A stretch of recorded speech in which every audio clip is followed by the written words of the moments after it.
I'm inspired by the people who provide that work. Coming here has given me a lot of inspiration.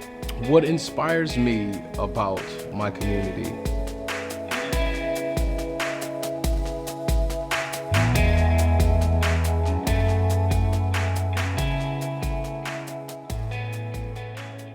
I happen to be asked to provide legal services to Grace Donahue by a friend of hers. And when I started working with Grace, she explained to me that she'd lived with Doris for a long time and that they were two school teachers who lived in a very modest home in Hamden. Their estate would go to a fund at the Community Foundation for the benefit of children in Hamden that had some kind of disability. The foundation providing some seed money for what became the Hamden Transition Academy. It is the responsibility of the school district to help those students transition from the public schools into what we could call adult agencies. And from the minute those students step on the campus and see other students, they feel different.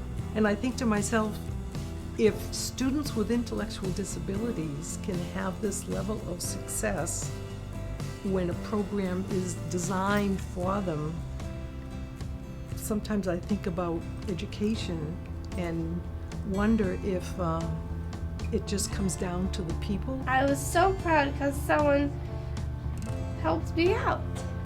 Believing that they can be successful so that they begin to believe in themselves. It's unbelievable the accomplishments that they can make.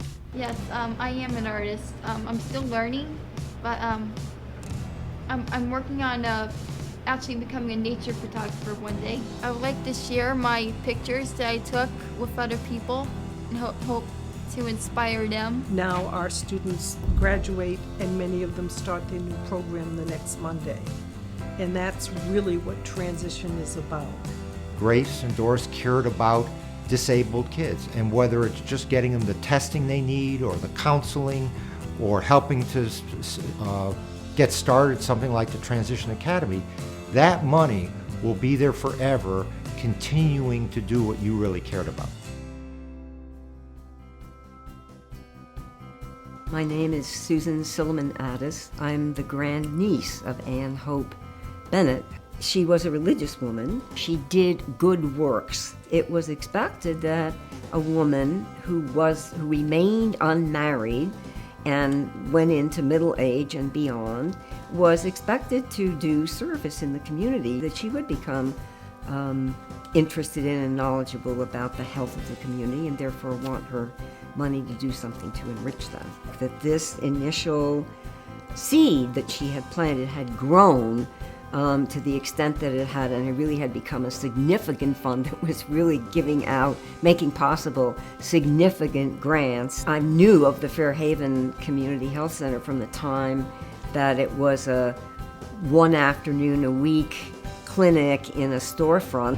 One of the issues that the community had was medical services. We approached the New Haven Foundation for some grants. I had the privilege to come and join the Fairhaven Community Health Center when it truly was a dream, when it was open 2 evenings a week, and we helped to grow. And those first funds were from the Community Foundation, from the Ann Hope Bennett Fund. The foundation took a tremendous risk, and I can say I will always be grateful. So I watched Katrina grow it with help from the community over the years till it was the fully functioning community health center that it is now. We serve over 15,000 people a year. My children all came here. Feels like it's another place I could call like home, like family.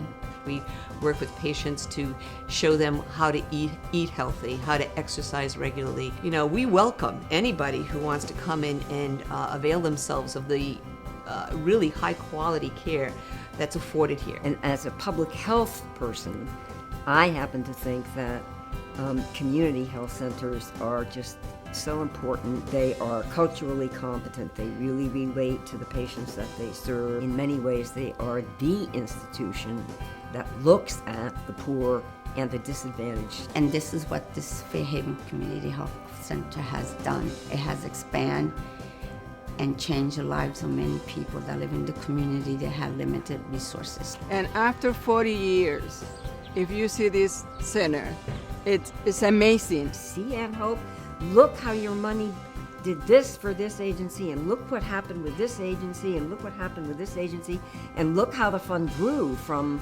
$400,000 to $4 million, and she would be astonished.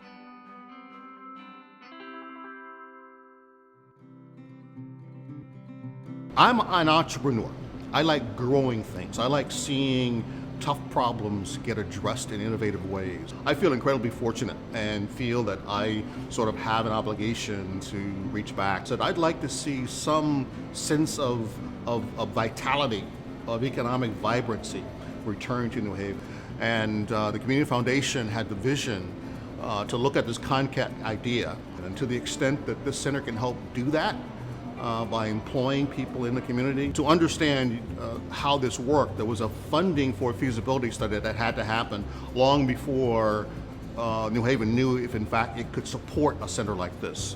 And so in the private sector, we call that venture funds, the most at-risk capital. And that's the riskiest of capital, but it takes a lot of courage to invest in an idea. And the Community Foundation invested in an idea. We have two programs, two core programs. One is adult job training, market relevant job training in the medical fields. One is phlebotomy, the other is medical coding.